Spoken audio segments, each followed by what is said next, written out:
নোবেলের ব্যাপারে তো অপরাধের এই অভিযোগগুলোতে এখন থেকে আসে না, অনেক আগ থেকে নোবেলের ব্যাপারে এই অভিযোগগুলো আসছিল, কিন্তু আপনারা তখন যদি পদক্ষেপ নিতেন আজকে একটা মেয়ের জীবনটা এভাবে নষ্ট হতো না। নোবেল আগ থেকে অনেক আগেই তো তার ব্যাপারে অভিযোগ উঠেছে, সে মদ খায়, গাঁজা খায় এবং এগুলো খেয়ে নারীদেরকে হেনস্থা করে। তখন যদি আপনারা পদক্ষেপটা নিতেন নোবেলের ব্যাপারে, তাহলে আজকে এই নারীর এই অবস্থা হতো না।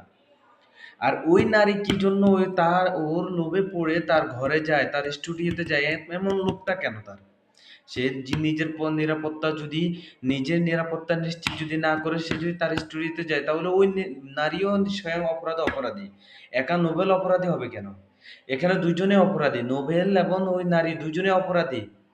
নোবেল তো প্রথমে তাকে ডেকেছিল নিশ্চিত, সেও যেহেতু নোবেলকে বিশ্বাস করে গিয়েছিল, তাহলে বোঝা গেছে এখানে নোবেলকে সে ভিন্ন একটা কায়দায় নিতে পেরেছে বিদায় সে নোবেলকে বিশ্বাস করে একা একা তার সাথে দেখা করতে গেছে। কিন্তু সে তো ভাবলো যে নোবেল হয়তো বা দুই একদিনের জন্য আনন্দ ফুর্তি করে ছেড়ে দিবে, নোবেল এভাবে ধরে রাখবে না।